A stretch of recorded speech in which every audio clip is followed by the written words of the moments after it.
Hello students, welcome to Impulse Edu group of Dausa with S Rajput.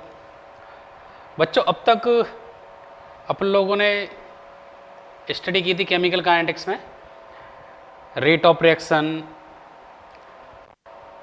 Half life, ठीक है, pseudo first order, ठीक, rate constant, ये हम सारा सब कुछ स्टडी कर चुके हैं। और अपना जो नेक्स्ट टॉपिक होगा वो क्या होगा? अपना फैक्टर्स अफेक्टिंग वाला, जिस पर हमारे टेम्परेचर का इफेक्ट होता है, कॉन्सेंट्रेशन का इफेक्ट होता है, ठीक है, उनकी अब हम स्टडी करेंगे। तो वो उसी को ही हम कंटिन्यू कर रहे हैं, अपने टॉपिक को कंटिन्यू रखते हैं, ठीक है। चलिए देखते हैं आज अपन किसको लेके चल रहे हैं।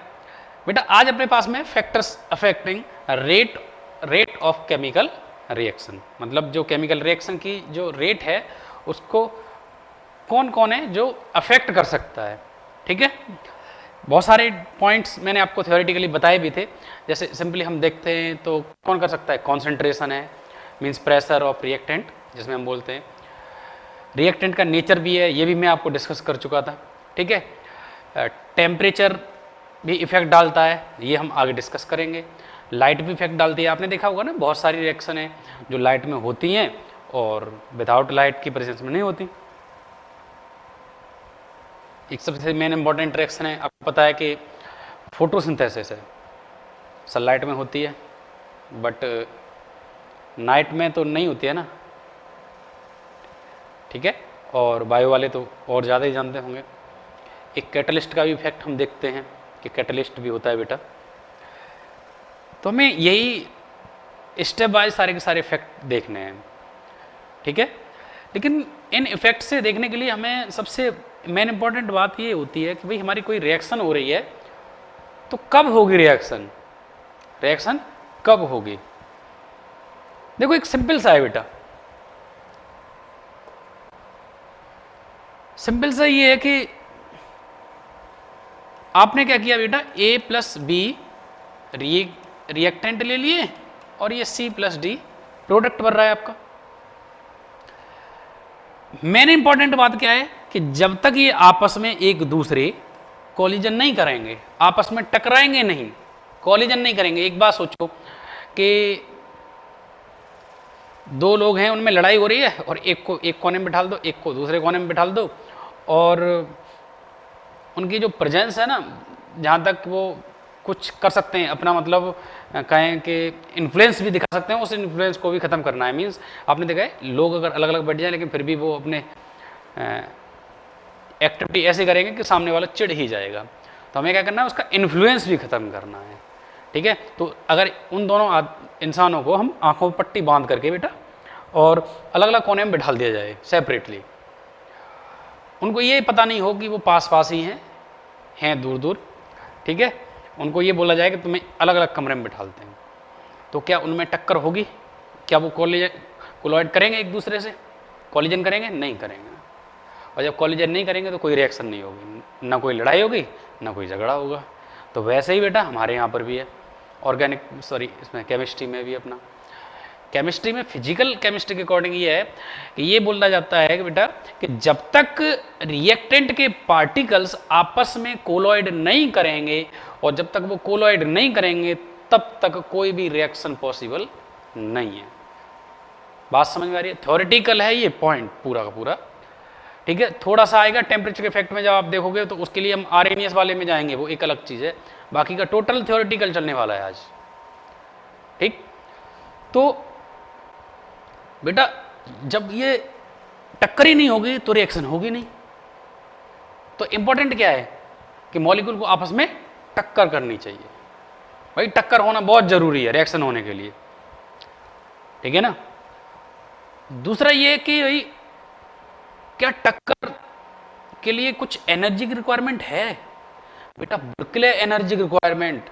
आप खुद सोचो, जब तक सफिशिएंट अमाउंट में एनर्जी नहीं मिलेगी तब तक बेटा टक्कर भी नहीं होगी। आपने देखा है ना, दो इंसान आपस में जब लड़ते हैं, जब उनकी एनर्जी भी कहीं ना कहीं इक्विवेलेंटली होती है, या एक की हाई हो एक की लो हो। ऐसा नहीं है कि दोनों की ही एनर्जी बहुत ज़्यादा लो हो और वो आपस में लड़े, नहीं, कोई नहीं लड़ेगा। क्यों लड़ेगा? उतनी एनर्जी नहीं है उनके पास, ठीक है। तो टक्कर होने के लिए बेटा एनर्जी की भी रिक्वायरमेंट होती है। मतलब कॉलिजन भी होगा, कब होगा? जब सफिशिएंट अमाउंट में एनर्जी होगी उसके पास। बात समझ में आ रही है ना? समझ में आ रहा है? चलिए देखते हैं। देखो, एक तो अपना वही है जो हम डिस्कस भी करते आ रहे हैं कि कॉन्सेंट्रेशन ऑफ प्रेशर का फैक्ट। दूसरे नंबर पे आपका नेचर ऑफ रिएक्टेंट, ये भी मैंने आपको बताया था। नेचर ऑफ रिएक्टेंट में मैं आपको डिस्कस कर चुका था, आपको शायद ध्यान हो कि अगर रिएक्शन गैसियस फेस में हो रही है, मतलब गैसियस रिएक्टेंट हैं, ठीक है बेटा, गैसियस रिएक्टेंट हैं तो रिएक्शन फास्ट होगी देन लिक्विड, और लिक्विड है तो लिक्विड की फास्ट होगी देन सॉलिड। ठीक है, तो सबसे ज़्यादा किसकी होती है? गैस की, उसके बाद लिक्विड, के बाद सॉलिड की। अगर रिएक्शन दो टाइप से हो रही है, होमोजीनियस में और हेट्रोजीनियस में। होमोजीनियस में सेम फेज में हो रही है, और हेट्रोजीनियस का मतलब होता है डिफरेंट फेज होते हैं, जिसमें रिएक्टेंट, प्रोडक्ट और कैटलिस्ट अगर प्रेजेंट है तो डिफरेंट फेज में होंगे। ठीक है, तो होमोजीनियस वाली जो रिएक्शन होगी वो ज़्यादा फास्ट होगी, सेम फेज में हो रही है। तीसरा मैंने आपको ये भी बता दिया था कि अगर रिएक्टेंट का सरफेस एरिया बढ़ेगा तो केमिकल रिएक्शन की रेट भी बढ़ जाएगी। क्लियर है बेटा? रेट भी बढ़ जाएगी। समझ में आ रहा है ना जो मैं बोल रहा हूं? समझ में आ रहा है? ये अब तक हम डिस्कस कर चुके थे वो बातें हैं। टेम्परेचर के इफेक्ट को हम देखेंगे, ठीक है, लाइट के इफेक्ट को भी देखेंगे और कैटलिस्ट के इफेक्ट को देखेंगे। बहरहाल दो आपके इफेक्ट हैं जिनको हम देख चुके हैं, एक तो कॉन्सेंट्रेशन और एक नेचर ऑफ रिएक्टेंट। ठीक है, उसके बाद हम स्टडी करेंगे टेम्परेचर का इफेक्ट पढ़ेंगे, लाइट का इफेक्ट पढ़ेंगे और कैटलिस्ट का इफेक्ट पढ़ेंगे। मेन इंपॉर्टेंट बात वही है। इंपॉर्टेंट क्या है रिएक्शन होने के लिए बेटा? कि मॉलिक्यूल शुड कोलॉइड, मॉलिक्यूल को आपस में टक्कर करनी चाहिए तभी पॉसिबल है रिएक्शन होना। और दूसरा है कि कॉलिजन विद सफिशिएंट एनर्जी। अगर आपका कॉलिजन हो रहा है वो भी कैसा होना चाहिए? सफिशिएंट एनर्जी का होना चाहिए। Is that clear? चलिए देखते हैं।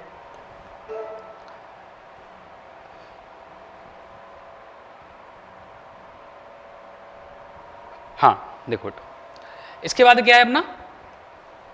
फर्स्ट है बेटा इफेक्ट ऑफ कॉन्सेंट्रेशन और प्रेशर, मतलब कॉन्सेंट्रेशन का या प्रेशर का।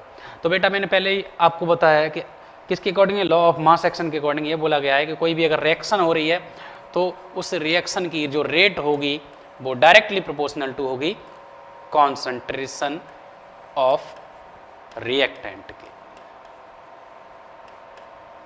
बेटा जरा ध्यान देने वाला बात है कि रेट डायरेक्टली प्रोपोर्शनल टू होगी कॉन्सेंट्रेशन ऑफ रिएक्टेंट के। इसका मतलब है कि रिएक्टेंट की बेटा कॉन्सेंट्रेशन बढ़ेगी तो उसकी रेट भी बढ़ जाएगी। सिंपल सी बात है। देखो एक ये यहाँ पर एग्जाम्पल लिया है कि जैसे जैसे कॉन्सेंट्रेशन कम है तो इनमें आपस में जो टक्कर हो रही है, कॉलिजन हो रहा है, वो कॉलिजन की फ्रीक्वेंसी कहीं ना कहीं कम है। आप खुद देख सकते हैं कहाँ कहाँ टक्कर हो रही है, एक के बीच में, ये दो के बीच में और ये तीन के बीच में। ये मतलब डेमोन्स्ट्रेशन किया है आपको। और अगर कॉन्सेंट्रेशन हाई कर दी, हाई कॉन्सेंट्रेशन कर रहे हैं अगर, तो बेटा देखो टक्करों के नंबर्स बढ़ रहे हैं, नंबर ऑफ कॉलिजन इंक्रीज हो रहे हैं। देखो कितने हो गए इसमें बेटा? 8 टक्कर से दिखा दी है उसने हायर कॉन्सेंट्रेशन पर। लोअर पर कितने दिखा रहे हैं आपको? 3। इसका मतलब क्या है कि कॉन्सेंट्रेशन लो होगी, पार्टिकल बेटा दूर दूर होंगे।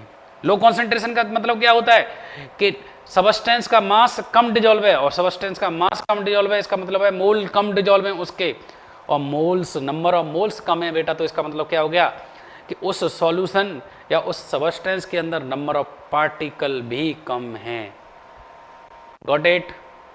समझ में आ रहा है? नंबर ऑफ पार्टिकल भी बेटा कम है। कॉन्सेंट्रेशन बढ़ा दी, नंबर ऑफ मोल्स बढ़ गए, नंबर ऑफ मोल्स बढ़े तो फिर क्या बढ़ा उसके अंदर? नंबर ऑफ मोल बढ़ने के साथ में number of particles, number of molecules बढ़ गए। और बेटा नंबर ऑफ मॉलिक्यूल्स बढ़ जाएंगे तो क्या होगा? नंबर ऑफ कॉलिजन्स पर सेकंड पर यूनिट वॉल्यूम में इंक्रीज हो जाएंगे। एक सेकंड में पर यूनिट वॉल्यूम में आपके रिएक्टेंट के मॉलिक्यूल और पार्टिकल और आयंस की जो कॉलिजन होगी नंबर ऑफ कॉलिजन्स होंगे वो इंक्रीज हो जाएंगे। और इसी को ही बेटा आप बोलेंगे आपके जो कॉलिजन फ्रीक्वेंसी होगी, हम आगे पढ़ेंगे कॉलिजन फ्रीक्वेंसी क्या होती है। तो नंबर ऑफ कॉलिजन्स कब हों, 1 सेकंड में यूनिट वॉल्यूम के अंदर, यूनिट वॉल्यूम के अंदर रिएक्टेंट पार्टिकल में 1 सेकंड के अंदर जितनी नंबर ऑफ कॉलिजन्स होते हैं वही उसकी क्या होती है, कॉलिजन फ्रीक्वेंसी। समझ में आ रहा है ना। चलिए देखो क्या बोल रहा है, rate of the reaction is directly proportional to the concentration. यही बात लिखी हुई है जो आपकी, ये मैंने आपको एक्सप्लेन कर दी। ठीक है, सिंपल सी बात है बेटा, जब कॉन्सेंट्रेशन के डायरेक्टली प्रोपोर्शनल टू होगी तो हायर कॉन्सेंट्रेशन पर हायर चांस होंगे कॉलिजन के, और लोअर कॉन्सेंट्रेशन और हायर चांस होंगे तो हायर रेट होगी रिएक्शन की, और लोअर कॉन्सेंट्रेशन पर लो चांस रहेंगे, लो कॉन्सेंट्रेशन पर लेस चांस होंगे, लेस चांस, और लेस चांस होंगे बेटा तो क्या होगा, लो रेट। रेट क्या रहेगी आपकी बेटा, लो रहेगी। देखो बात समझ में आ रही है। एक बार मैं रिवाइज कर रहा हूं इसी बात के लिए। रेट जो होती है वो डायरेक्टली प्रोपोर्शनल टू होती है रिएक्टेंट के, मतलब रिएक्टेंट की ज़्यादा कॉन्सेंट्रेशन होगी तो नंबर ऑफ कॉलिजन ज़्यादा होंगे, लो कॉन्सेंट्रेशन होगी नंबर ऑफ कॉलिजन कम होंगे, नंबर ऑफ कॉलिजन ज़्यादा होंगे तो उसके ज़्यादा चांस रहेंगे कॉलिजन होने के। ठीक है, और नंबर ऑफ कॉलिजन ज़्यादा होने की वजह से उसकी रेट भी ज़्यादा रहेगी, हायर रेट रहेगी। और लो कॉन्सेंट्रेशन पर लेस चांस हो जाएंगे टक्करों के, मतलब कम कॉलिजन होगा, और कम कॉलिजन होगा तो उसकी रेट कम रहेगी। सिंपल सी बात है, कोई कन्फ्यूजन नहीं है। अब देखो प्रेशर का इफेक्ट देख लेते हैं हम बेटा। प्रेशर का इफेक्ट पे क्या इफेक्ट पड़ेगा भाई प्रेशर का, बेटा जैसे ही प्रेशर का इफेक्ट डालोगे पहले तो पार्टिकल दूर दूर होंगे, पार्टिकल क्या होंगे, दूर दूर होंगे, लेकिन जैसे ही हम प्रेशर डालेंगे उसके ऊपर कंटेनर में तो वो पार्टिकल क्या आएंगे, पास पास, बूम, कॉलिजन हो गया और टक्कर हो गई तो चांसेस बढ़ गए किसके, रेट के इंक्रीज होने के। तो प्रेशर बढ़ाने पर भी रेट क्या हो जाएगी, बढ़ेगी। ठीक है, लेकिन बेटा प्रेशर का इफेक्ट हम उस रिएक्शन में प्रेजेंट नंबर ऑफ पार्टिकल या वॉल्यूम ऑफ सबस्टेंस, जो आपके सबस्टेंस है या रिएक्टेंट का वॉल्यूम या प्रोडक्ट का वॉल्यूम, उस पर भी डिपेंड करेगा। ठीक है, उस पर भी डिपेंड करेगा। जिधर नंबर ऑफ पार्टिकल्स कम होंगे प्रेशर हाई करने पर रिएक्शन उसी डायरेक्शन में फॉरवर्ड होती है। ये आपने 11th में स्टडी की होगी, किसमें, लासा-तिले प्रिंसिपल में। उनके अकॉर्डिंग यही है कि जिधर लोअर नंबर ऑफ पार्टिकल होते हैं उधर रिएक्शन प्रोसीड होती है। समझ में आ रहा है। काफ़ी आपने रिएक्शन पढ़ी होगी कि भैया N2 प्लस थ्राइस H2 से बनता है ट्वाइस NH3। रिवर्सिबल रिएक्शन हो रही है बंद कंटेनर के अंदर, तो आपको बोला जाता है कि इसके लिए कंडीशन क्या है, प्रेशर की कंडीशन क्या है। तो प्रेशर की कंडीशन किस कब पूछते हैं हम, जब अमोनिया का प्रोडक्शन ज़्यादा हो रहा हो। तो अमोनिया का प्रोडक्शन के लिए प्रेशर की कंडीशन क्या होगी, तो बेटा देखो इधर नंबर ऑफ मोल्स कितने हैं, 4, 1 और 3 4, और इधर कितने हैं, 2। तो इस पर क्या करना पड़ेगा हमें, प्रेशर हाई रखना है, हाई प्रेशर रखना है, आपका अमोनिया का प्रोडक्शन ज़्यादा होता है। ठीक है, रिएक्शन अगर एक्सोथर्मिक है तो लो टेम्परेचर रखना है, ये भी वहाँ बताया जाता है। ठीक है, तो ये आप कर चुके हो। तो प्रेशर का इफेक्ट समझ में आ रहा है ना। प्रेशर से नंबर ऑफ कॉलिजन बढ़ेंगे, नंबर ऑफ कॉलिजन बढ़ने से उसकी रेट भी इंक्रीज हो जाएगी, और रेट इंक्रीज हो जाएगी तो नंबर ऑफ कॉलिजन बढ़ गए तो नंबर ऑफ कॉलिजन की वजह से रेट इंक्रीज हो जाएगी। सिंपल है, चाहिए, कोई डाउट तो नहीं है बेटा। चल देखिए दूसरा है बेटा कि सरफेस एरिया का क्या इफेक्ट पड़ता है। ठीक है, नेचर ऑफ रिएक्टेंट मैंने आपको बताया था कि जो रेट होती है बेटा वो रेट डायरेक्टली प्रोपोर्शनल टू होती है सरफेस एरिया ऑफ रिएक्टेंट।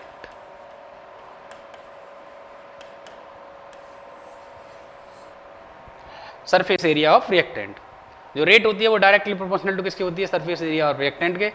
इसका मतलब है कि जैसे जैसे सरफेस एरिया बढ़ेगा वैसे ही रेट ऑफ रिएक्शन भी बढ़ जाएगा। क्लियर। अब आपको मैंने ये भी बताया था कि अगर कोई सबस्टेंस है और इस सबस्टेंस को छोटे छोटे पार्टिकल में ब्रेक कर दो बेटा,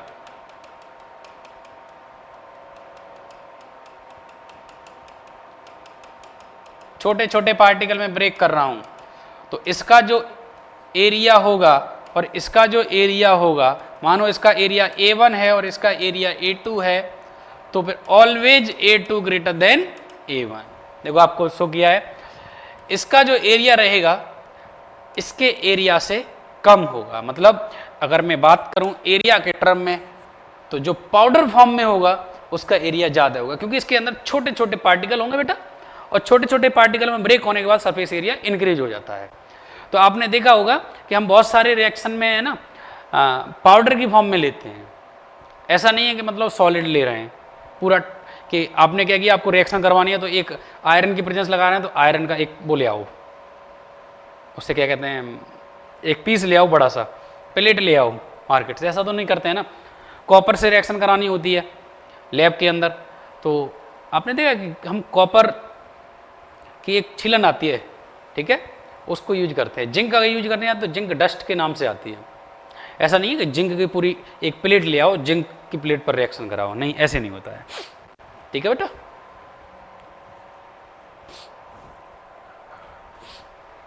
सॉरी, ठीक, नेक्स्ट देखते हैं बेटा। नेक्स्ट इफेक्ट है बेटा टेम्परेचर का इफेक्ट। सिंपल सी बात है, आप खुद सोचिए कि नंबर ऑफ, जैसे ही आप टेम्परेचर बढ़ाएंगे, टेम्परेचर बढ़ाने से वेलोसिटी बढ़ेगी, वेलोसिटी बढ़ेगी, और वेलोसिटी बढ़ाने से काइनेटिक एनर्जी बढ़ जाएगी।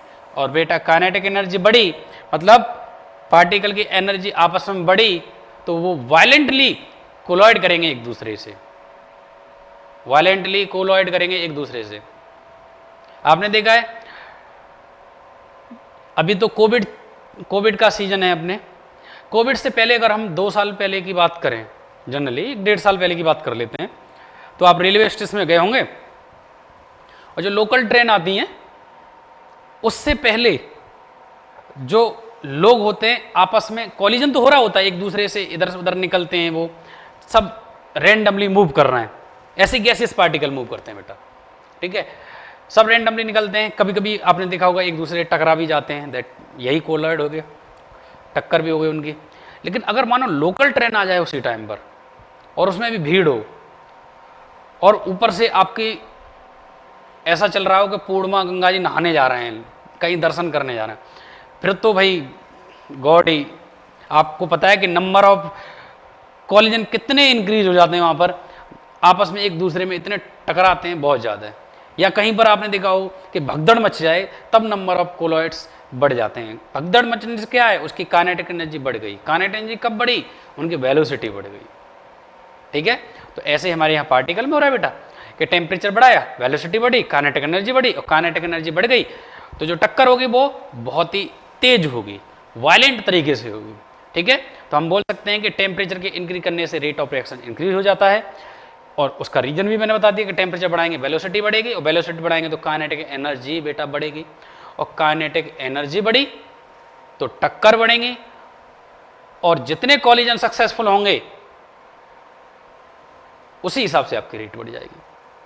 बताओ, बात समझ में आई? बात समझ में आई बेटा? अब देखो एक रफली समझ लो कि अगर आप किसी भी रिएक्शन का 10 डिग्री टेम्परेचर इंक्रीज कर देते हो तो उसकी रेट अप्रोक्सीमेटली डबल हो जाती है।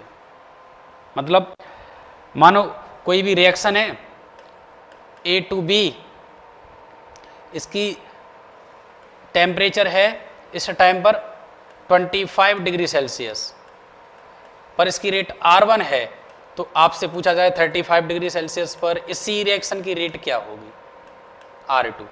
तो ध्यान रखना R2 बेटा हमेशा ट्वाइस ऑफ R1 होगी 10 डिग्री बढ़ाने पर।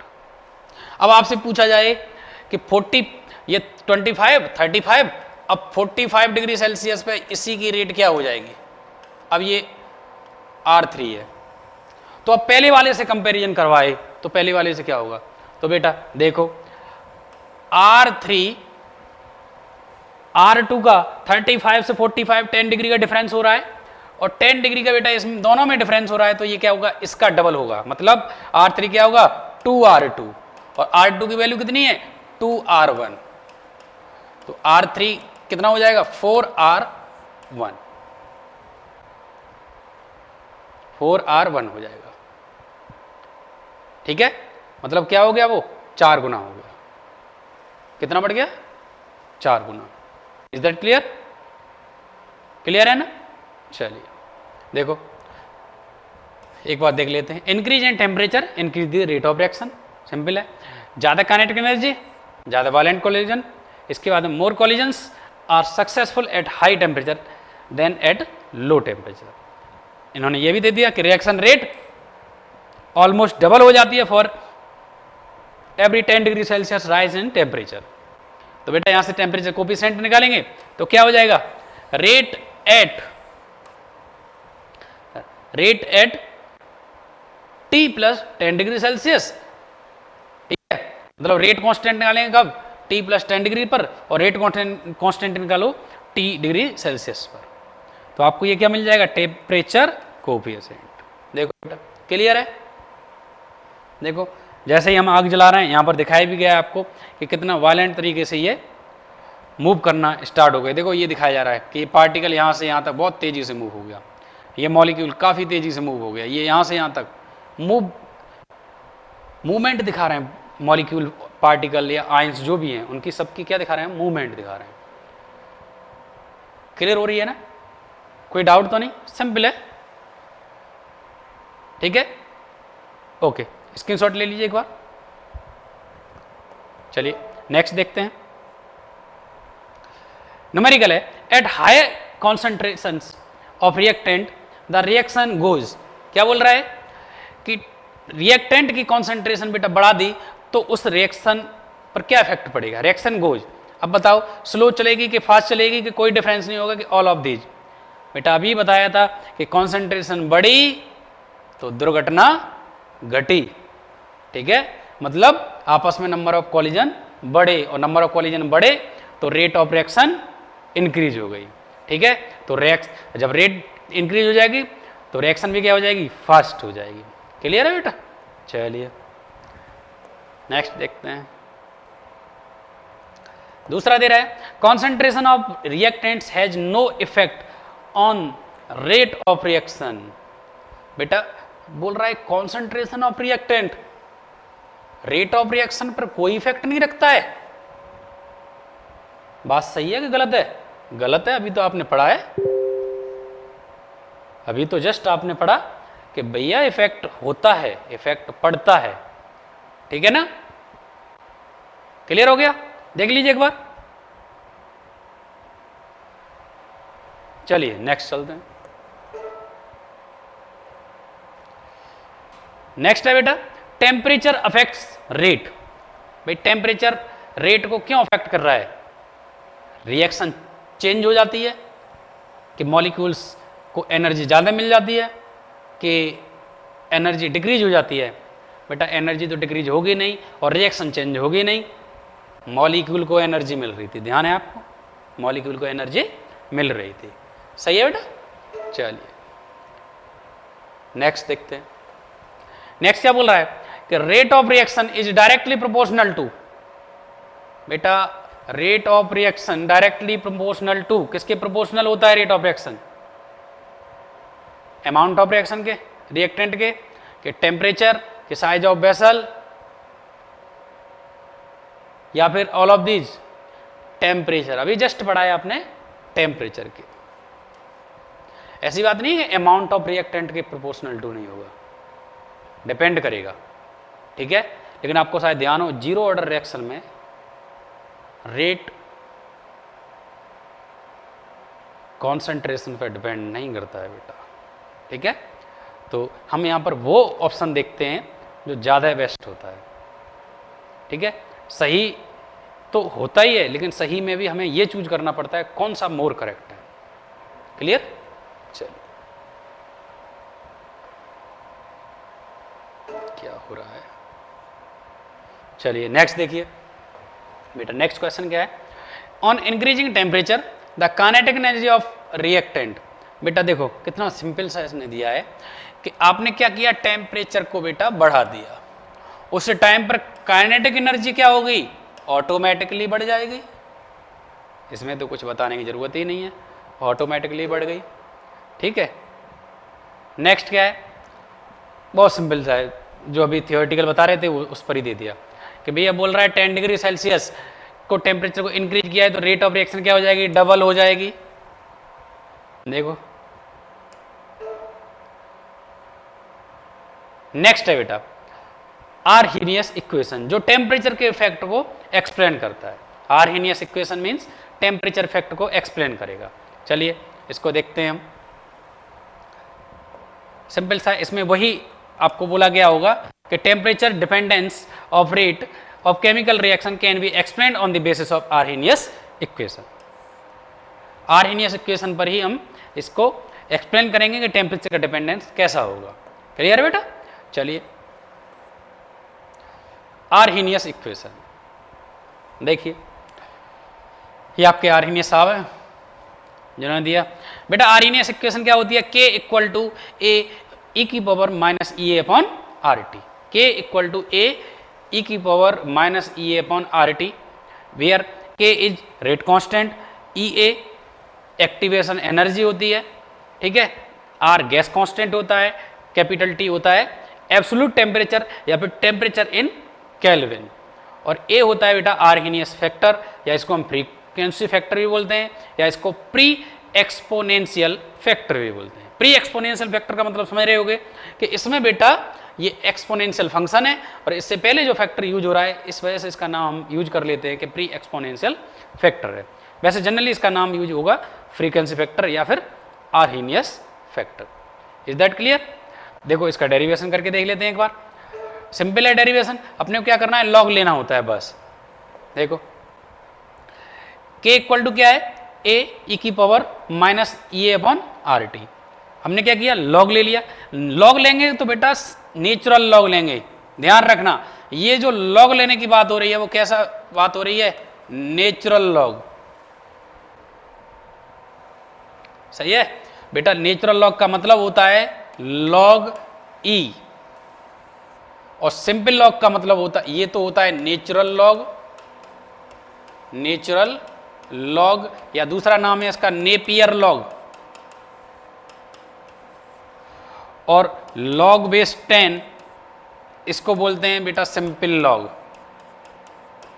आपको बता दूं मैं यहां पर, लॉग बेस 10 को क्या बोला जाएगा, सिंपल लॉग, और लॉग बेस ई जिसमें ई बेस होता है उसको बोला जाता है नेचुरल लॉग या नेपियर लॉग।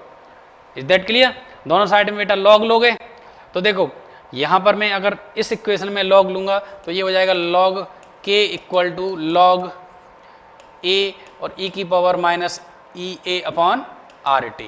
बेटा अगले स्टेप में हो जाएगा ये log K equal to log a plus log, sorry mistake है बेटा, एल एन, ठीक है, एक मिनट,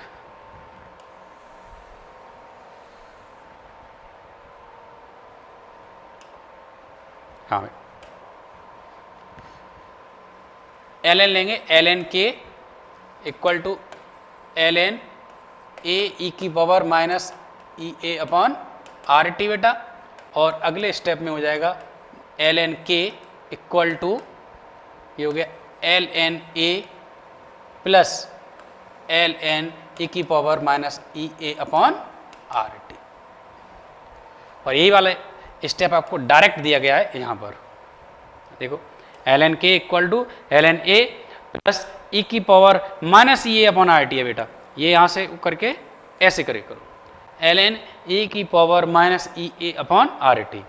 नेचुरल लॉग के, natural log a minus E A upon are t बेटा पावर है तो ये पावर आगे आ जाएगी, minus E A upon are t हो जाएगा, और ये हो जाएगा एल एन ई, और ln e को बेटा हम लिख सकते हैं log बेस ई। जब किसी का हमें log निकालना है और उसका log निकालते टाइम उतना ही बेस हो जाए तो उसकी वैल्यू 1 हो जाती है। ठीक है, तो इसकी हो जाएगी 1। जैसे सिंपल लॉग में आपने देखा होगा log 10 बेस 10 की वैल्यू 1 होती है, क्योंकि इसमें बेस और जो जिसकी हमें लॉग की वैल्यू फाइंड आउट करनी है वो दोनों सेम हो गई, तो इस वजह से ये कितना हो जाएगा 1। ठीक है, तो बेटा ये तो हो जाएगा 1। तो यहाँ पर क्या हो जाएगा, natural log k equal to ln a minus E A upon R T, और माइनस ई ए अपॉन आर कॉमन ले लोगे बेटा, देखो ये minus E A upon are, तो क्या बचेगा 1 अपॉन टी और नेचुरल लॉग ए, और इसका कंपेरिजन करा दो किससे, y equal to m x plus c से, तो y इक्वल टू क्या आएगा natural log k, m equal to क्या आएगा माइनस ई ए अपॉन आर, ठीक है, और x 1 अपॉन टी, इंटरसेप्ट क्या हो जाएगा नेचुरल लॉग ए। क्लियर है। अब इन दोनों के बीच में क्या कर लेंगे, हम कर्व ड्रॉ करेंगे। किस किस के बीच में, किसके बीच में करेंगे बेटा कर्व ड्रॉ, नेचुरल लॉग के बीच में और 1 अपॉन टी के बीच में, ये कर लेंगे हम कर्व ड्रॉ। चलिए आगे देखते हैं। देखो कर्व कर लिया हमने ड्रॉ। कर्व किस किस के बीच में लिया है, नेचुरल लॉग के बीच में और 1 अपॉन टी के बीच में।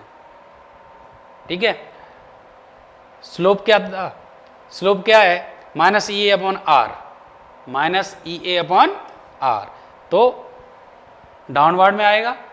ये इंटरसेप्ट क्या हो जाएगा यहां तक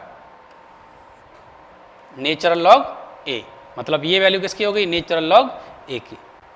सही है, और यहां से बेटा ई ए इक्वल टू निकालोगे, minus E A equal to हो जाएगा आर इंटू स्लोप, और ई ए इक्वल टू हो गया माइनस आर इंटू स्लोप।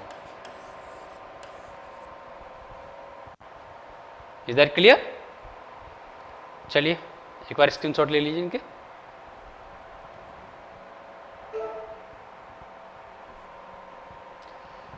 इसके बीच में अगर हम देखेंगे बेटा ग्राफिकल रिप्रेजेंटेशन देखेंगे, तो देखो हमने पोटेंशियल एनर्जी कर्व बनाया, रिएक्शन इस साइड में ले लिया हमने, रिएक्शन कोऑर्डिनेट इस साइड में लिया है पोटेंशियल एनर्जी, तो रिएक्टेंट से किस में कन्वर्ट हो रहा है प्रोडक्ट में।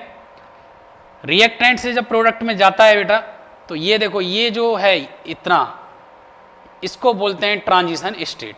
ये जो स्टेट होती है उसको ट्रांजिशन स्टेट बोला जाता है। और यहाँ पर इस सबस्टेंस को या मतलब जो भी है इसको हम क्या बोलेंगे एक्टिवेटेड कॉम्प्लेक्स, इसको क्या बोला जाएगा एक्टिवेटेड कॉम्प्लेक्स। और बेटा यहाँ से लेकर के और यहाँ तक की जो एनर्जी है जो ये इधर दिखाई हुई है, यही क्या होगी आपकी एक्टिवेशन एनर्जी। ठीक है, और यही वो मिनिमम एनर्जी है बेटा जो किसी भी पार्टिकल के लिए चाहिए, रिएक्टेंट के लिए चाहिए, तभी रिएक्शन कंप्लीट होगी, एक्टिवेशन एनर्जी। सही है।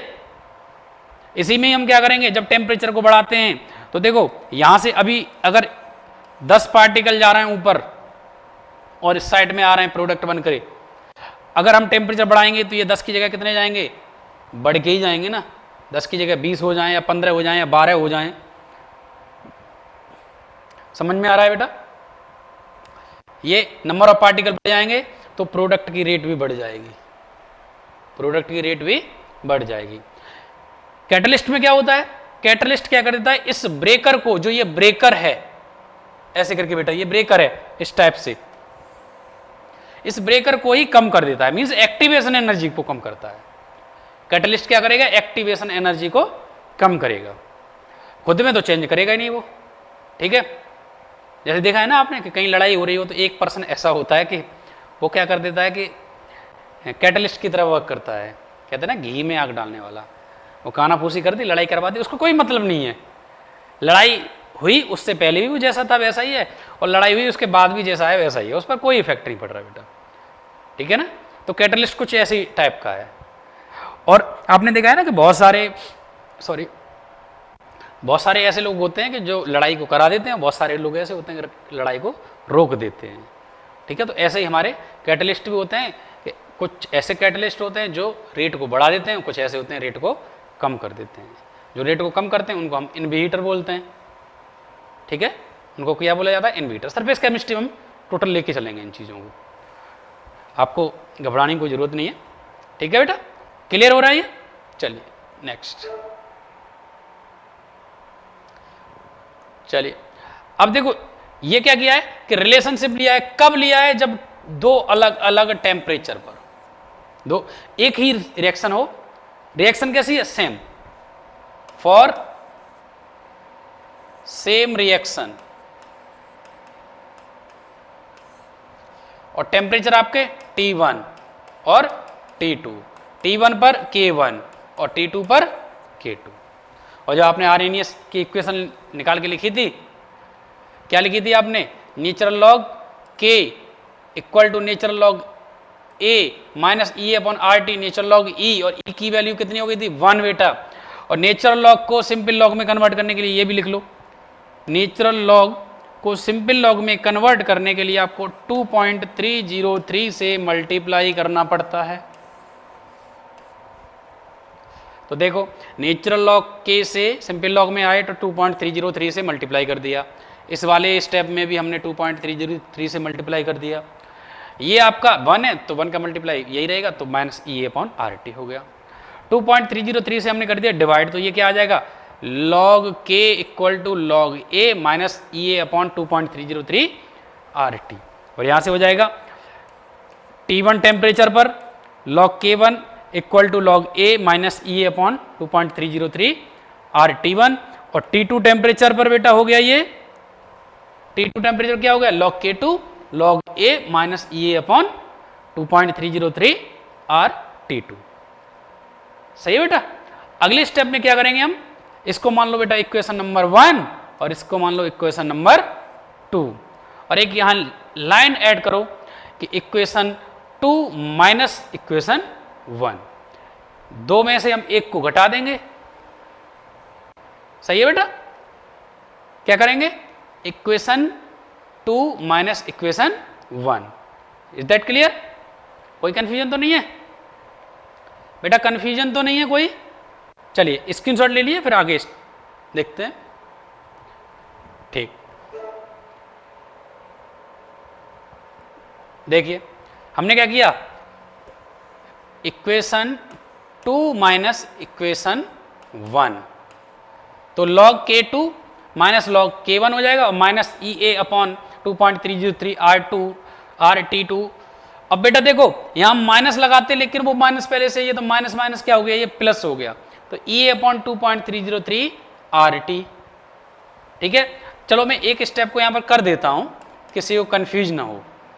log K2 minus log K1 equal to ये होगा माइनस के EA upon 2.303 RT plus log A minus log A, और ये वाला स्टेप हो जाएगा प्लस EA अपॉन 2.303 RT।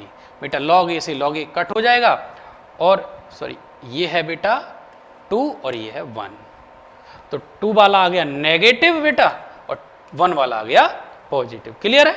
चलो यहां पर क्या करेंगे? इसको बेटा log की प्रॉपर्टी में ले आओ, log m अपॉन n हो जाएगा क्योंकि नेगेटिव आ रहा है, तो मतलब log K2 अपॉन K1। इसमें से EA अपॉन 2.303 R को कॉमन ले लो बेटा, इसको कॉमन ले लिया तो ये 1/T1 बचा माइनस 1/T2 बचा, और इसका ले लो एलसीएम, तो ये हो जाएगा log K2 upon K1 equal to EA upon 2.303 R, और ब्रैकेट में क्या हो जाएगा? T2 minus T1 upon T1 T2। सही है बेटा? ध्यान रखेंगे जिसका टेम्परेचर ज़्यादा है उसके रेट कांस्टेंट ज़्यादा है, और जिसकी रेट कांस्टेंट ज़्यादा है उसकी रेट ज़्यादा है। देखो टेम्परेचर बढ़ा, रेट कांस्टेंट बढ़ा, और रेट कांस्टेंट बढ़ा तो रेट बढ़ी। ये रिलेशन ध्यान रखना अपने में। आपको एक या दो क्वेश्चन तो आपको इस बेस्ड पर मिल ही जाएगा, थ्योरेटिकल क्वेश्चन, कि रेट बढ़ी तो उसकी रेट कांस्टेंट बड़ी होगी, और रेट कांस्टेंट बड़ी है तो उसकी टेम्परेचर भी ऑटोमेटिकली बड़ी होगी। क्लियर है बेटा, किसी को कोई कन्फ्यूजन तो नहीं है?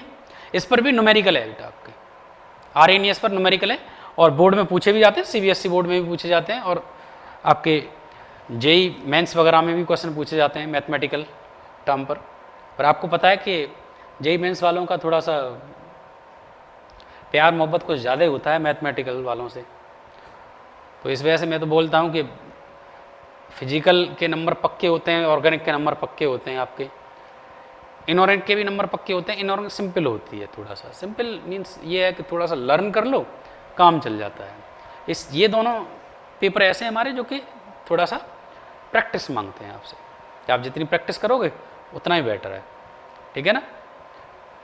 क्लियर बेटा? चलिए नेक्स्ट देखते हैं। देखो कुछ क्वेश्चन है बेटा इसमें। क्वेश्चन है बेटा, विच of the following equation gives the relation between rate constant and collision frequency? Collision frequency में कौन देता है? RNES इक्वेशन, और RNES इक्वेशन क्या था? K इक्वल टू ए की पावर माइनस ई अपॉन RT, पहला ही ऑप्शन है, इसमें प्लस है, ये हो नहीं सकता, ये माइनस RT अपॉन ई है, उल्टा हो गया, नन ऑफ दिस तो होगा ही नहीं, ये पहला वाला है, राइट? चलिए समझ में आ रहा है ना? कोई कंफ्यूजन तो नहीं है बेटा? किसी को कोई कंफ्यूजन तो नहीं है? चलिए नेक्स्ट देखते हैं। नेक्स्ट है बेटा, what is the slope of the graph obtain when we plot log e k? मतलब log e k का मतलब क्या है? Natural log k versus 1 upon T, versus 1 upon T. बेटा ये वाला जो किया था आपने,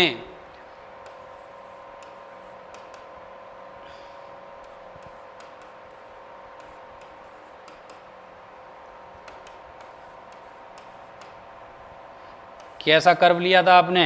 1 अपॉन टी, ये इधर क्या लिया? नेचुरल log k, तो ये इस टाइप से आया था, और ये मैंने बताया था ये आपका है नेचुरल log a, और स्लोप क्या है इसमें? माइनस ई ए अपॉन आर। स्लोप क्या है? माइनस ई ए अपॉन आर। कौन सा ऑप्शन होगा? First option. क्लियर है? चलिए नोट कर लीजिए। नेक्स्ट देखते हैं बेटा। नेक्स्ट क्या हो रहा है बेटा? What is the Y intercept of the graph obtained when we plot the log natural log e, मतलब नेपियर log k है वर्सेस 1 अपॉन, यही वाला है बेटा, अभी जस्ट किया है आपने। क्या था उसमें? log e a, मतलब नेचुरल log e, ये होगा नहीं, सही है? क्लियर? चलिए नेक्स्ट न्यूमेरिकल देखते हैं अपन। नेक्स्ट न्यूमेरिकल क्या बोल रहा है? In the equation which relates k at 2 different temperature which of the following is taken as higher temperature? बेटा हमेशा T2 हायर होगा, T1 लो होगा, कोई इसमें समझाने वाली बात है ही नहीं, ये तो कॉमन सेंस वाली बात है। और फिर हम वहाँ पर भी लेते हैं कि टेम्परेचर, फर्स्ट टेम्परेचर लो और होता है और अगला वाला टेम्परेचर हायर होता है। आपने देखा था कि हम 10 डिग्री प्लस कर रहे थे, तो वो हायर ही तो कर रहे थे, 10 डिग्री प्लस। चलिए इसके बाद में नेक्स्ट है बेटा इसी का RNES इक्वेशन का पार्ट नंबर 2, थोड़ा थ्योरेटिकल पार्ट है, सिंपल सा है। इसमें क्या है कि जैसे कोई भी रिएक्शन है, मैंने आपको बताया था कि उस रिएक्शन को कंप्लीट होने के लिए एक बैरियर होता है, उसमें अभी आपने जस्ट किया था यूं करके, ये रिएक्टेंट के लिए था, ये प्रोडक्ट के लिए था, और ये जो गैप था ये ट्रांजिशन स्टेट है, और ये जो गैप होता है यही होता है एक्टिवेशन एनर्जी। बेटा रिएक्टेंट को इतनी एनर्जी मिनिमम अमाउंट में चाहिए कन्वर्ट होने के लिए प्रोडक्ट में, ठीक है? तो मैं ये बोल सकता हूं कि कोई भी रिएक्शन है उसको एक सर्टेन एनर्जी चाहिए एक्टिव होने के लिए, और वही उसकी एक्टिवेशन एनर्जी होगी। यही क्या होगी इसकी? Activation energy. तो इसमें कोई बुराई वाली बात नहीं है, यही क्या होगी बेटा? आपकी activation energy. Is that clear? कोई कंफ्यूजन तो नहीं है?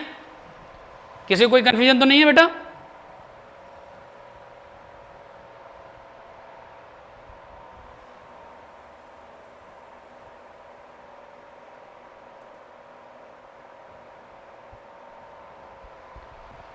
चलिए नेक्स्ट देखते हैं। देखो इसमें वो भी रहा है कि हमने एक रिएक्शन ले ली H2 + I2 gives twice HI, Arrhenius के अकॉर्डिंग क्या हो गया कि ये रिएक्शन के लिए एक मिनिमम अमाउंट सर्टेन एनर्जी चाहिए एक्टिव होने के लिए, और वही एनर्जी क्या कहलाएगी आपकी activation energy. This reaction acquires certain energy to get active which is called activation energy. Simple है। चलिए इसकी बात हम कर चुके ही हैं। देखो इसमें दिखा दिया, ये हमारे रिएक्टेंट हैं, इधर क्या है आपका प्रोडक्ट है। ये जो एनर्जी चाहिए इसको एक्टिव होने के लिए वो क्या होगी एक्टिवेशन एनर्जी।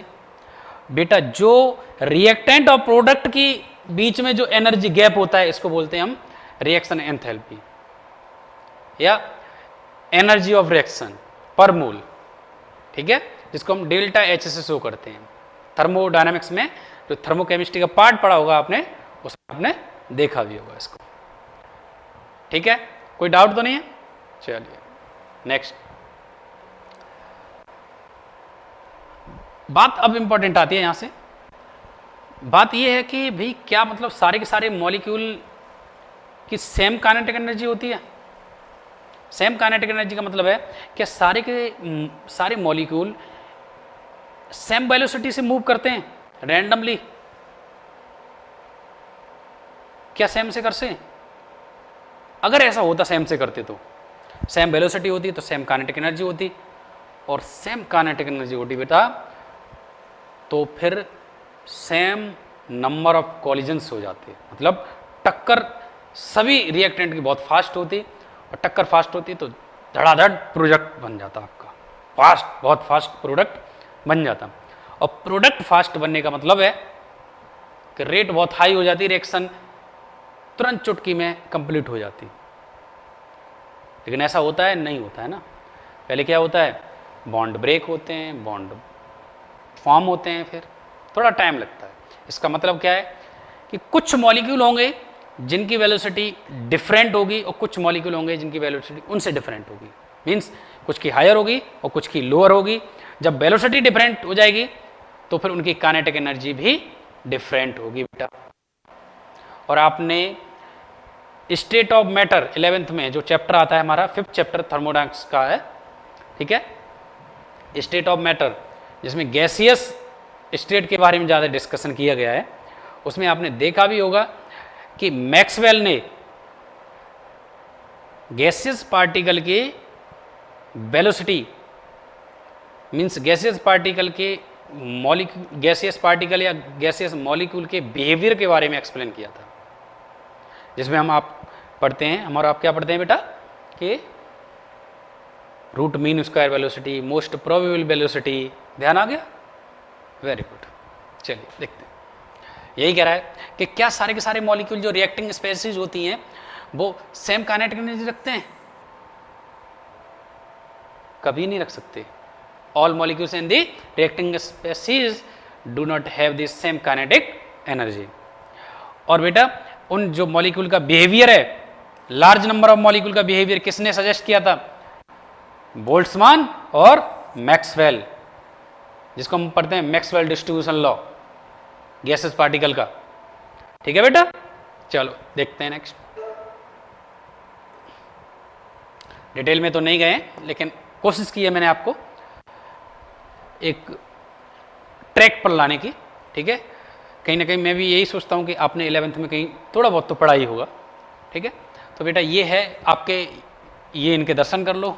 ये दो महान पर्सन हैं, एक तो बोल्ट्जमान है और एक दूसरे मैक्सवेल है, जिन्होंने इसके बारे में दिया था। और ये थ्योरी जो हमारी कहलाती है वो क्या है? Maxwell Boltzmann distribution of molecular energy. ठीक है बेटा, इन्होंने क्या किया था कि एनर्जी और फ्रैक्शन ऑफ मॉलिक्यूल्स के बीच में कर्व ड्रॉ किया था, एनई अपॉन एनटी, और एनर्जी के बीच में कर्व ड्रॉ किया था, जिसमें एक टेम्परेचर T1 लिया था। और T1 टेम्परेचर पर जो मॉलिक्यूल्स थे जो पास हो रहे थे वो कौन से पास होंगे? ऐसे मॉलिक्यूल पास होंगे जिनकी स्पीड मोस्ट प्रोबेबल होगी। आपने कर्व बनाया होगा, वहां लिखा होगा most probable velocity, MPS, most probable speed MPS, समझ गए? और जिसकी स्पीड ज़्यादा होगी उसकी एनर्जी भी तो ज़्यादा होगी बेटा, काइनेटिक एनर्जी। तो हमने क्या लिख दिया यहाँ पर कि मोस्ट प्रोबेबल काइनेटिक एनर्जी, ये वो पार्टिकल होंगे जो मूव करेंगे मोस्ट प्रोबेबल काइनेटिक एनर्जी वाले, और जब पास कर रहे होंगे ये बेटा, तो देखो इसने इतना एरिया कवर किया हुआ है, मतलब एक्टिवेशन एनर्जी, इतने पार्टिकल प्रोडक्ट में आए हुए हैं, तो एक्टिवेशन एनर्जी का जो रेशियो है यहां पर बहुत ज़्यादा है, इसको क्रॉस करने के लिए कम पार्टिकल आए। दूसरा है बेटा कि अगर हमने टेम्परेचर हाई कर दिया, तो टेम्परेचर जैसे ही हाई करेंगे, तो हाई करने पर ये जो मोस्ट प्रोबेबल काइनेटिक एनर्जी है, अब यहाँ पर नंबर ऑफ पार्टिकल ज़्यादा बढ़ जाएंगे, यहाँ पर पास होने के नंबर ऑफ पार्टिकल ज़्यादा बढ़ जाएंगे। यहाँ कम थे पार्टिकल बेटा, पार्टिकल मान लो या मॉलिक्यूल मान लो जो कम थे, यहाँ ज़्यादा बढ़ गए, तो बेटा देखो ये वाला जो एरिया है वो ज़्यादा हो जाएगा, ये वाला एरिया ज़्यादा हो गया एक्टिवेशन एनर्जी का। इसका मतलब क्या हो गया कि पहला वाला जो पोर्शन है, ये वाला जो कर्व है, वो किसके लिए है? Fraction of molecules capable of effective collision, ठीक है। और ये क्या है? Fraction of molecules capable of effective collisions. ये कब है? T2 टेम्परेचर पर। ये कब है? T1 टेम्परेचर पर। क्लियर है बेटा? क्लियर है? देखो T1 टेम्परेचर पर कम मॉलिक्यूल कन्वर्ट होंगे प्रोडक्ट में, मीन्स प्रोडक्ट कम बढ़ रहा होगा कहीं ना कहीं। T2 टेम्परेचर पर ज़्यादा बढ़ रहा होगा,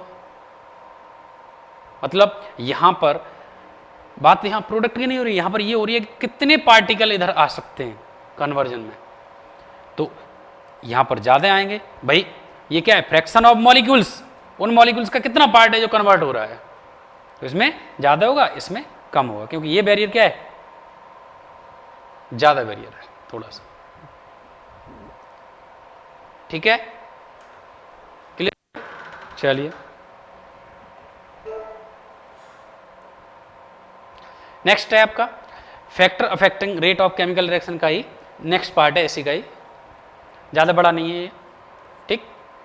इसमें हमने देखो अब नेक्स्ट इफेक्ट है इफेक्ट ऑफ लाइट। मैंने आपको पहले ही बताया था कि कुछ रिएक्शन ऐसी होती हैं जो थर्मोडायनामिक्स के फॉर्म में होती हैं, मीन्स थर्मल एनर्जी चाहिए उनको, या फिर फोटोसिंथेसिस चाहिए, ठीक है। फोटोसिंथेसिस चाहिए ही चाहिए उनको। और बेटा जब फोटोसिंथेसिस चाहिए तो आपको पता है कि आई एम सॉरी बेटा, इट्स माई मिस्टेक। कुछ रिएक्शन है जिन्हें सनलाइट चाहिए, और कुछ रिएक्शन ऐसी होती हैं जिनको थर्मल एनर्जी की रिक्वायरमेंट होती है, ठीक है। सनलाइट चाहिए, जैसे हमने देखा फोटोसिंथेसिस, प्लांट्स हैं हमारे, तो प्लांट को क्या चाहिए?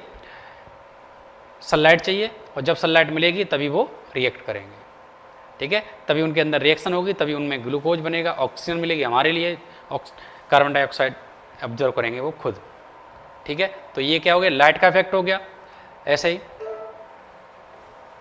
नेक्स्ट देखते हैं इफेक्ट ऑफ कैटलिस्ट। मैंने आपको बेटा पहले ही बताया था, कैटलिस्ट तो एक ऐसा सबस्टेंस है ये जो लड़ाई करवा देगा लेकिन खुद में चेंजिंग नहीं होने देगा। समझ में आया? मतलब एक ऐसा सबस्टेंस जो रिएक्शन के रेट को अल्टर कर देगा, चेंज कर देगा, लेकिन खुद में कोई चेंजमेंट नहीं लेके आएगा, ना मास से, ना केमिकल प्रॉपर्टी से, ना फिजिकल प्रॉपर्टी से, कोई भी उसमें चेंज नहीं होगा, ठीक है। तो मैं क्या बोल सकता हूं इसको कि a catalyst is a substance that alters the rate of reaction but is found to be chemically unchanged at the end of a reaction, right. और दूसरा इसी पॉइंट क्या है कि catalyst provide an alter pathway of lower activation energy. मैंने आपको बताया था बेटा, इस टाइप से कर्व होगा कि अगर ये रिएक्टेंट है, ये प्रोडक्ट है, ये पाथ है, ये यहां से यहां तक, ये है, कब है ये? विदाउट एक्टिवेशन, विदाउट कैटलिस्ट के। और जब आप कैटलिस्ट लगा दोगे तो ये कर्व कुछ इस टाइप से आ जाएगा, और ये एक्टिवेशन एनर्जी इतनी कम हो जाएगी इसकी, EA' ये हो जाएगा एक्टिवेशन एनर्जी विद कैटलिस्ट, और ये without catalyst.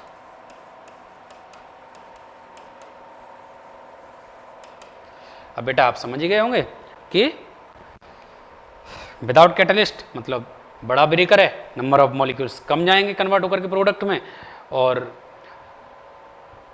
With catalyst activation energy कम हो गई, नंबर ऑफ मॉलिक्यूल्स ज़्यादा पास आउट हो जाएंगे प्रोडक्ट की तरफ, प्रोडक्ट ज़्यादा बनेगा। प्रोडक्ट कब ज़्यादा बनेगा? जब रेट ऑफ रिएक्शन ज़्यादा होगी। ठीक है, तो ये क्या करता है, हमको एक अल्टरनेट पाथवे प्रोवाइड कराता है, ये बात ध्यान रखेंगे। कैटलिस्ट में क्या होता है? अल्टरनेट पाथवे प्रोवाइड होता है। टेम्परेचर इफेक्ट में क्या है कि number of molecules high pass होने लगते हैं, बस इतना सा इफेक्ट होता है। ठीक है, चलिए देखो ये एक कर्व भी बनाया है।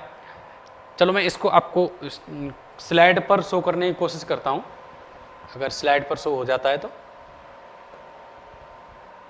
देखो बेटा ये एक कर्व है जो किसके बीच में लिया जा रहा है? रिएक्शन कोऑर्डिनेट और पोटेंशियल एनर्जी के बीच में। ये रिएक्टेंट है आपका, यहाँ पर हमने प्रोडक्ट ले लिया है। ये जो कर्व हो गया ये विदाउट ईए के लिए है, एक्टिवेशन एनर्जी। अब एक पर्सन है, ये साइकिल लेके जा रहा है, तो देखो साइकिल लेके जाएगा तो इसकी स्पीड यहाँ पर कम रहेगी, और इस साइड में प्रोडक्ट, मान लो कि प्रोडक्ट बन गया। ठीक है, ओके स्टूडेंट्स, अब कैटलिस्ट हमने ऐड कर दिया। अब क्या किया? कैटलिस्ट ऐड कर दिया। तो कैटलिस्ट ऐड करने से इसका जो पाथ है वो अल्टर पाथ मिल गया, अल्टरनेट पाथ मिला। अब ये साइकिल वाला जो यहाँ से जाएगा पर्सन वो इजीली चला जाएगा। देखो पहुंच गया बहुत जल्दी। ओके स्टूडेंट्स, तो ये क्या हो गया? रिएक्शन पाथवे विदाउट कैटलिस्ट, और ये क्या हो गया? Reaction pathway with catalyst. ठीक है, और बेटा ये क्या हो गया? ये गैप क्या हो गया आपका? Activation energy without catalyst. और ये वाला गैप क्या हो गया? Activation energy with catalyst. समझ में आया? क्लियर है ना बेटा? चलिए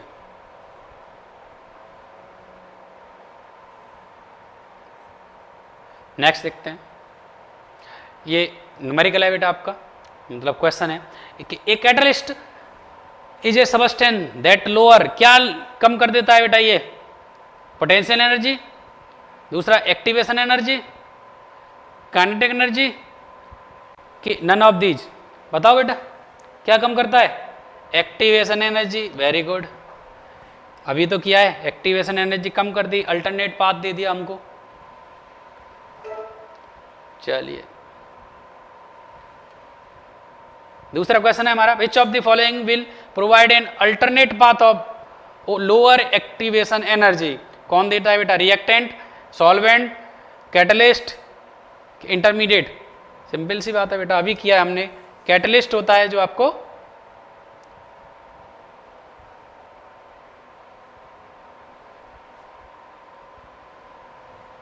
एक मिनट बेटा, कुछ कंफ्यूजन हो रहा है क्या? हाँ ये देखिए, इसमें क्या हो गया बेटा? कैटलिस्ट। कैटलिस्ट आंसर हो गया।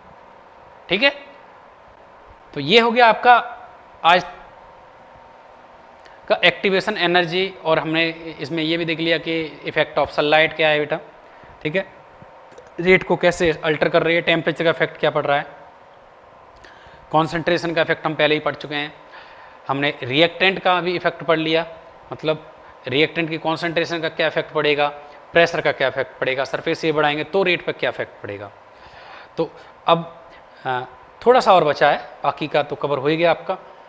ठीक है, इसके बाद अपन लोग क्वेश्चन ही क्वेश्चन देखेंगे। 3-4 वीडियो में लेके आऊँगा, वो टोटल क्वेश्चन की लेकर के आऊँगा। एक छोटी सी वीडियो और बनेगी, ज़्यादा बड़ी नहीं होगी। वो किसके लिए होगी? अपनी जो इसमें कुछ पार्ट रह गया है, थोड़ा सा बोल्ट्जमान वगैरह वाला ये रह गया है, कॉलिजन थ्योरी रह गई है अभी, तो उसके लिए लेकर के आऊँगा मैं।